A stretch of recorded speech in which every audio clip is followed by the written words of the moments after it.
दोस्तों, कहानी की शुरुआत 1990 से होती है, जब डोंगह्योन की माँ उसे स्कूल छोड़ने आती है, लेकिन वो अपनी माँ के साथ ही जाने की जिद करता है। तो मजबूरी में आकर उसकी माँ को उसे पकड़कर स्कूल ले जाना पड़ता है और स्कूल से छोड़कर आने के बाद वो अपनी कार में बैठकर रो पड़ती है। इसके बाद डोंग की क्लास में रोल कॉल शुरू हुआ। जब उसका नाम आया तो टीचर ने उसे पूछा, डोंगह्योन, ये कैसा नाम है? ये सुनकर उसने सिर झुका लिया, जैसे अपने नाम से बचने की कोशिश कर रहा हो, और उसकी उपस्थिति ही अब एक अनकहा सवाल बन चुकी है।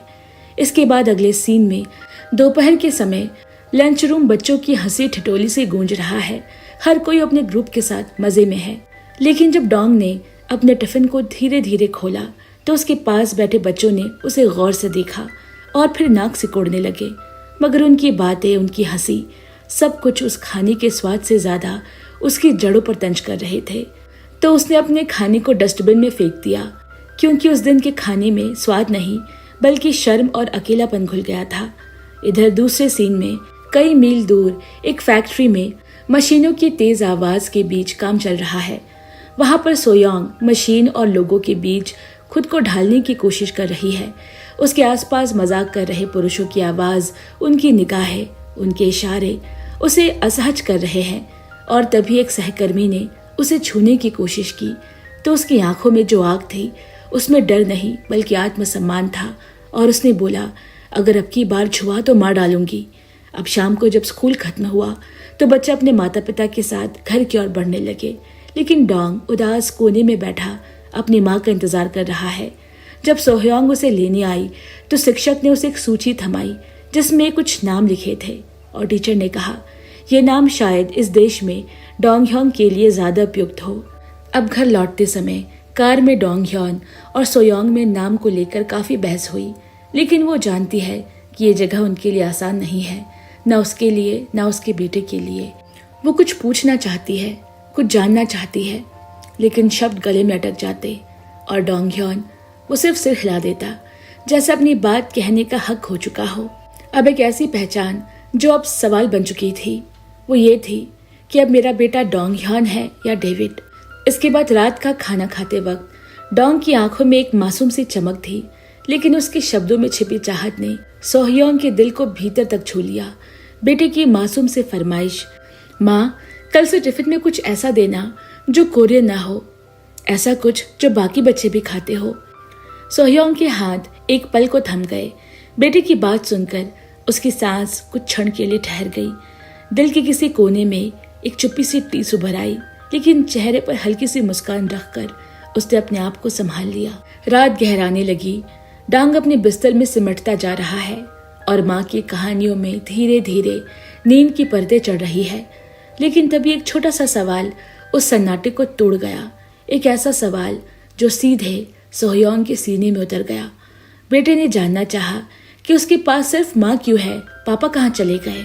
सोह्योंग के होंठ सूख गए। कुछ शब्द कहे तो जरूर, लेकिन उसे एक मासूम क्यों का कोई उत्तर उसके पास नहीं था। बेटे की आंखों में देखती रही और बिना जवाब दिए उसके माथे पर एक प्यार का चुम्बन छोड़कर उसे सुला दिया। कमरे से बाहर निकलकर वो अकेली बैठ गई, उस रात की खामोशी में जहां सिर्फ उसके सांसों की आवाज है और दिल में एक भारीपन जो किसी को बताया नहीं जा सकता। अगले दिन की सुबह थोड़ी राहत लेकर आई। ऑफिस में उसे एक और कोरियन महिला मिली, जिसके साथ अपनी मातृभूमि की बातें करते हुए कुछ अपनापन महसूस हुआ। उस महिला ने उसे पारंपरिक कोरियन खाना भी खिलाया और कुछ समय के लिए सोह्योंग को लगा जैसे कि वो फिर से अपने घर के रसोई में लौट आई हो। शाम होते होते डोंगह्योन को सुलाने का समय आ गया तो फिर एक मासूम सवाल उसके सामने खड़ा हो गया। इस बार वो अपने रूप को लेकर उलझा हुआ है, जैसे वो अपने आसपास की दुनिया से खुद को अलग महसूस कर रहा हो। सोह्योंग ने हमेशा की तरह उसे सहारा दिया, लेकिन उसके अंदर एक असहाय माँ की पीड़ा है जो हर दिन अपने बच्चे को समाज के सवालों से बचाने की कोशिश कर रही है। उसने अपने दिल की सारी ताकत समेटी, अपने बेटे की मासूमियत को थामते हुए उसे भरोसे का एहसास दिलाया। उस रात जब डोंग नींद की गोद में चला गया तो सोह्योंग के चेहरे पर एक थकी हुई मुस्कान थी, एक माँ की वो मुस्कान जो हर दर्द छिपा लेती है, बस अपने बच्चे को दुनिया से लड़ने की ताकत देने के लिए। अगले दिन स्कूल के मैदान में बच्चों की हंसी और शरारतें गूंज रही है, लेकिन डोंग कोने में खड़ा होकर बच्चों को देख रहा है। तभी वो बच्चों के करीब जाने की कोशिश करता है और एक बच्चा उसकी ओर देखता है। हंसते हुए उसे छू कर भाग जाता है। डोंग ह्योंग उसकी ओर दौड़ता है, मगर तभी एक और लड़का उसके चश्मे को झपट लेता है। हंसी की आवाजें तेज हो जाती है। बच्चे ताली बजाकर उसको राइस बॉय कहकर चढ़ाने लगते हैं। ये नाम उसकी पहचान पर करारी चोट है। डोंग ह्योन की आंखों में आंसू आ जाते हैं। वो खुद को रोक नहीं पाता और चश्मा वापस मांगता है, मगर उसका दर्द खेल बन गया है और बच्चे उसका चश्मा लेकर दौड़ने लगते हैं। हर ताना, हर हंसी एक घाव की तरह भीतर धंसती चली गई। गुस्से और बेबसी में वो एक छोटी बच्ची को धक्का दे बैठता है। इधर सीन बदलता है और स्कूल के ऑफिस में घबराहट और गुस्से का मिला जुला माहौल है। सोयांग बेटे के दर्द को अपनी आंखों में समेटे हुए सामने बैठी है। उसे पता है कि उसका बेटा गलत नहीं है, मगर सामने बैठे प्रिंसिपल की आंखों में वो समझ नहीं, जो माँ की आंखों में आंसू बनकर झलक रही है। सोयांग उन्हें बार बार समझाने की कोशिश करती है कि वो बच्चे उसके बेटे के साथ रंग भेद कर रहे हैं, मगर प्रिंसिपल ने डोंग को सस्पेंड कर दिया। ये सुनकर उसके शब्द कपकपा रहे हैं, लेकिन वो अपने बेटे की पहचान और उसके अनदेखे दर्द, जिसे कोई सुनना नहीं चाहता, को लिए अपनी जगह पर डटी रही। इसके बाद वो अपने बेटे को लेकर कार में बैठती है और उसे बोलती है, मर्द केवल 3 मौकों पर होता है। एक बार जन्म लेते समय, दूसरी बार माँ की मौत में और तीसरी बार पिता की मौत पर। तुम ऐसे रोगे तो सब लोग तुमको ऐसे ही हराएंगे, समझे? और उसका चश्मा लाकर उसे ठीक कर देती है। यहाँ सीन बदलता है और हम साल 1999 में पहुंचते हैं। अब डोंग एक किशोर लड़का बन चुका है। उम्र के उस मोड़ पर खड़ा है जहाँ मन में कई सवाल, उलझने और एक अनकही बेचैनी होती है। एक रात जब सब सो रहे होते हैं, उसकी माँ सोयांग उसके कमरे में जाती है और वहाँ उसे सिगरेट मिलती है। ये देखकर वो चौंक गई। उसके चेहरे पर गुस्से के साथ चिंता भी साफ झलक रही है। उसे यह एहसास होता है कि उसका बेटा उससे धीरे धीरे दूर होता जा रहा है और अब तो नशे की लत में भी पड़ गया है। वो डोंग पर चिल्ला उठती है, लेकिन उसके भीतर असल में डर और बेबसी होती है। डिनर के समय डोंग अचानक अपनी माँ से पूछता है, आप पापा के बारे में कुछ बताएंगी? सोयांग थोड़ी देर चुप रहती है, फिर थकी सी आवाज में कहती है, आज नहीं बेटा, बहुत थक गई हूँ। हम इस बारे में बाद में बात कर सकते हैं। तभी सोयांग का ऑफिस वाला दोस्त साइमन घर आ जाता है। डोंग को वो बिल्कुल पसंद नहीं।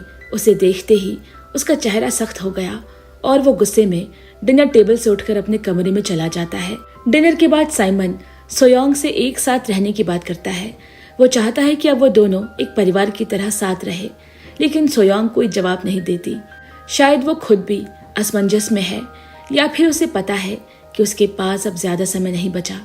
इधर एक सीन में डोंग अपने दोस्त के घर पर बैठकर नशा कर रहा होता है। उसकी आंखों में गुस्सा है, दिल में खालीपन और मन में कोई दर्द जो वो किसी से बांट नहीं सकता। उधर सोयांग डॉक्टर के पास गई होती है। डॉक्टर ने गंभीर स्वर में कहा, आपको पैनक्रियाटिक कैंसर है और वो भी 4थी स्टेज का। ये कैंसर अब फेफड़ों और शरीर के अन्य हिस्सों में भी फैल चुका है। यहाँ इसका इलाज संभव नहीं और कीमोथेरेपी भी उपलब्ध नहीं है। अब ये बीमारी जल्द ही जान ले लेगी।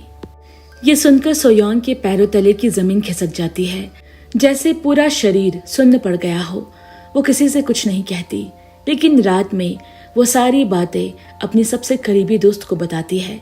उसकी दोस्त उसे ढाढ़स बनाते हुए कहती है, मेरी कजन की शादी एक डॉक्टर से हो रही है, वहां चलकर दिखा लेते हैं।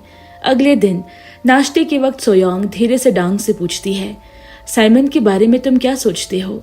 फिर थोड़ी हिचकिचाहट के बाद कहती है, उसने मुझे शादी के लिए प्रपोज किया है, लेकिन मैंने तुम्हारी राय जाने बिना कोई जवाब नहीं दिया। बस जानना चाहती हूँ कि क्या तुम उसे हमारे साथ एक परिवार के रूप में देख सकते हो? डोंग का चेहरा भाव शून्य हो जाता है। वो ठंडे स्वर में कहता है, जो करना है करो, मुझे कोई फर्क नहीं पड़ता। फिर उठकर कहता है, मैं स्कूल जा रहा हूँ। सोयांग उसके पीछे जाती है और कहती है, बेटा मैं तुम्हें छोड़ देती हूँ, लेकिन डोंग मना कर देता है। इतनी बेरुखी सह पाना सोयांग के लिए मुश्किल हो जाता है। उसका गुस्सा फूट पड़ता है। वो डोंग को डांटती है और हल्की सी मार भी लगा देती है। माँ और बेटे के रिश्ते में तकरार आ जाती है। डोंग चुपचाप गुस्से से बाहर चला गया। सोयांग वहीं खड़ी रह गई, अंदर ही अंदर टूटती हुई। थोड़ी देर बाद वो डांग को रोकती है और कांपती हुई आवाज में कहती है, बेटा मुझे पैनक्रियाटिक कैंसर है और ये बहुत ही गंभीर रूप से शरीर के अन्य भागों में फैल चुका है। डांग कुछ पल के लिए वही थम जाता है। उसकी आंखों में ना तो कोई आंसू होते हैं और ना ही कोई सवाल। उसके चेहरे पर एक अजीब सी शांति और शून्यता होती है। वो बिना कुछ कहे, बिना किसी को देखे आगे बढ़ जाता है। ऐसा लगता है जैसे अंदर से कुछ टूट चुका हो, लेकिन वो उसे जाहिर करने की हिम्मत नहीं जुटा पा रहा। जैसे ही वो सड़क पर पहुंचा, उसका दिल भर आता है। उसके भीतर का सारा दर्द आंखों के रास्ते बहने लगा। वो धीरे धीरे चलते हुए सिसकता है। वो अंदर से पूरी तरह बिखर चुका है। कुछ दिन बाद स्कूल में जब वो क्लास में बैठा होता है, तभी वो देखता है कि एक लड़का एक लड़की को परेशान कर रहा है। डांग गुस्से में फूट पड़ता है। वो अपनी कॉपी उठाकर उस लड़के को जोर से मारता है और फिर बिना कुछ कहे क्लास से बाहर निकल गया। अब उसके अंदर का दर्द और गुस्सा बाहर आने लगे हैं। बरसों से जो भावनाएं दबी हुई थी, अब खुलकर सामने आने लगी है। थोड़े दिनों बाद डांग अपने दोस्त के साथ एक पार्टी में जाता है। दूसरी ओर घर पर सोयोंग साइमन को एक पुरानी कहानी सुनाते हुए अपनी बीमारी के बारे में बताती है। साइमन ये सुनकर स्तब्ध रह गया। उसकी आंखें भर आती है। वो यांग से कहता है, हमें किसी अच्छे डॉक्टर के पास चलना चाहिए। तुम ठीक हो जाओगी, मैं तुम्हारे साथ हूँ। उसकी बातों में सच्चा अपनापन और उम्मीद होती है। उधर पार्टी में एक लड़का जो शराब के नशे में होता है, डांग से उलझ जाता है और उसे बुरी तरह पीट देता है। अब कुछ समय बाद जब डांग घर लौटा तो सोयांग उसके जख्मों पर मलहम लगाती है। फिर वो डांग को साथ लेकर कोरिया लौटने का फैसला करती है और कहती है, चलो तुम्हें कुछ जरूरी लोगों से मिलवाना है। ये लोग और कोई नहीं बल्कि उसके पिता वानशिक के परिवार वाले होते हैं। वहां पहुंचकर यांग और डांग की मुलाकात वानशिक के भाई और उसकी माँ से हुई। सोयांग की सास उसे देखते ही सख्ती से वहां से जाने को कहती है। तभी उसका ससुर चेओल वहां जाते हैं और गंभीर आवाज में कहते हैं, घर आए मेहमान को ये लौटाना नहीं चाहिए, और दोनों को अंदर आने का इशारा करते हैं। अगले दिन चेओल डांग और सोयांग को अपने खेतों में लेकर जाते हैं। शांत वातावरण और दूर दूर तक फैली हरियाली के बीच वो यांग से पूछते हैं, क्या तुम बता सकती हो कि ऐसा क्या हुआ जिससे वानशिक ने अपनी जान ले ली? सोयांग थोड़ी देर के लिए चुप रहती है, फिर धीरे से कहा, वो बहुत बीमार थे। ये बोलते वक्त उसकी आवाज कांप रही है। फिर वो उनसे विनती करती है कि क्या आप मुझे उनकी अस्थियों के अवशेष दे सकते हैं? चेओल ने गंभीर और रोते हुए स्वर में जवाब दिया, मैंने तो उसकी अस्थियां इन्हीं पहाड़ों में जला दी थी। अगले दिन जब डांग और सोयांग विदा लेने के लिए तैयार होते हैं तो चेओल सोयांग और डांग को वानशिक की कुछ चीजें देते हैं। फिर वो डांग को गले लगा लेते हैं, जैसे कि बरसों की भावनाएं एक पल में बह निकली हो। रास्ते में तीनों रुकते हुए, नहाते और खाना खाते हुए सफर गुजारते हैं। इस वक्त थोड़ी देर के लिए जैसे जिंदगी सामान्य लगती है। फिर वही डांग अपने लंबे बाल काट देता है, जैसे पुरानी तकलीफों को पीछे छोड़ रहा हो। इसके बाद वह अपने चाचा के साथ हंसता खेलता है और उसका चेहरा पहली बार थोड़ी राहत से भर जाता है। कुछ और सफर के बाद आखिर में डांग और सोयांग वानशिक की कब्र तक पहुंचते हैं। शांत माहौल में जब हवा भी रुक सी जाती है, तब यांग कब्र के पास खड़े होकर गंभीर आवाज में कहती है, देखो ये डांग तुम्हारा बेटा कितना बड़ा हो गया है। दोनों सिर झुकाकर प्रणाम करते हैं और कुछ देर बाद सोयांग एक लंबी चीख के साथ रो पड़ती है और उसका दर्द पूरी घाटी में गूंज उठता है। वो कब्र को गले लगाती है, जैसे अपने खोए हुए प्यार को आखिरी बार महसूस करना चाहती हो। फिर वो डांग को गले लगाती है और कहती है, चलो बेटा अब घर चले। यहीं पर यह सफर खत्म होता है, जिसमें एक कहानी है, एक टूटे हुए परिवार की, एक माँ की अधूरी मोहब्बत की और एक बेटे की उस दर्द की जो धीरे धीरे समझने लगा है कि बड़ों की खामोशी के पीछे कितनी गहराई होती है। दोस्तों, फिल्म का सबसे भावुक संदेश यही है कि चाहे हालात कितने भी मुश्किल हो, परिवार का साथ और प्यार ही सबसे बड़ा सहारा है। अंत में जब माँ बेटा एक दूसरे को गले लगाते हैं तो लगता है जैसे सारी दूरियां मिट गई हो और उनका रिश्ता और मजबूत हो गया है। इसके अलावा ये फिल्म हमें ये भी सिखाती है कि अपनी असल पहचान को अपनाना, अपने अतीत और संस्कृति को स्वीकारना ही सच्ची शांति और आत्म स्वीकृति की ओर ले जाती है। राइस बॉय स्लीप्स का मतलब सिर्फ बाहरी दुनिया के नजरिए को नकारना नहीं, बल्कि अपने भीतर की सच्चाई को अपनाना भी है। ये एक ऐसी फिल्म है जो दर्द, संघर्ष और प्यार की गहराई को छूती है और ये याद दिलाती है कि अपनी जड़ें और अपनों का अपनापन ही जीवन की सबसे बड़ी सीख है। तो दोस्तों, आपको ये कहानी कैसी लगी हमें कमेंट में जरूर लिखें। वीडियो पसंद आई हो तो लाइक करना बिल्कुल ना भूलें और ऐसे ही कहानियां रोज सुनने के लिए हमारे चैनल को सब्सक्राइब करें। जल्द ही मिलते हैं एक और ऐसे ही दिल छू लेने वाली कहानी के साथ। तब तक के लिए मैं आप सभी से विदा लेती हूँ। Bye bye and take care.